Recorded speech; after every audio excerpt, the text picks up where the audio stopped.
بسم الله الرحمن الرحيم. عن مالك بن صعصعة رضي الله تعالى عنه قال قال رسول الله صلى الله تعالى عليه وسلم في الحديث: فاستخرج قلبي ثم أتيت بطست من ذهب مملوءة إيمانا فغسل قلبي ثم حشي ثم أعيد. رواہ البخاری۔ نبی کریم صلی اللہ علیہ وسلم نے واقعہ معراج بیان کرتے ہوئے ارشاد فرمایا، پھر انہوں نے میرا دل نکالا اور ایک سونے کا تست لایا گیا جو ایمان سے بھرا ہوا تھا، اس سے میرا دل دھویا گیا اور پہلے کی طرح واپس رکھ دیا گیا۔ دوستو، واقعہ معراج نبی کریم صلی اللہ علیہ وسلم کے عظیم معجزات میں سے ایک معجزہ ہے، اور اہل سنت والجماعت کا یہ عقیدہ ہے کہ معراج نبی کریم صلی اللہ علیہ وسلم کو ایک مرتبہ جسمانی ہوا ہے کہ اسی جسد اطہر کے ساتھ نبی کریم صلی اللہ علیہ وسلم بیت المقدس اور پھر وہاں سے آسمان کی طرف تشریف لے گئے۔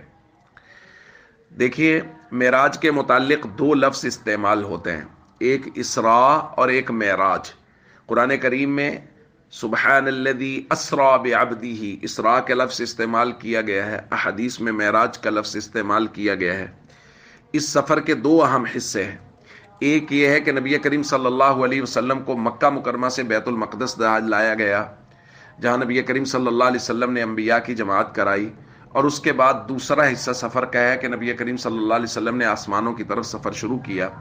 بعض علماء نے کہا ہے کہ یہ سفر سدرۃ المنتہا تک دوسرا حصہ ہے، اور سدرۃ المنتہا سے آگے جو سفر ہے وہ اس سفر کا تیسرا حصہ ہے۔ واقعہ معراج کو تفصیل سے بیان کرنا تو ظاہر ہمارے لیے ممکن نہیں ہوگا کہ وہ بہت تفصیلی واقعہ ہے، ہم لوگ اس حوالے سے چند اہم امور پر انشاءاللہ بات کریں گے۔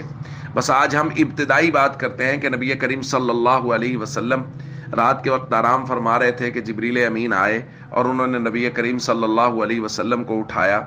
نبی کریم صلی اللہ علیہ وسلم نے پھر فرمایا کہ شق صدر ہوا، چونکہ یہ انوارات کا سلسلہ تھا، انوارات کا سفر تھا کہ اللہ تعالیٰ کی رحمتیں، اللہ کے انوارات اترنے تھے، اور نبی کریم صلی اللہ علیہ وسلم نے ان کو اپنی آنکھوں سے دیکھنا تھا، تو شق صدر ہوا اور دل کو ان انوارات سے اور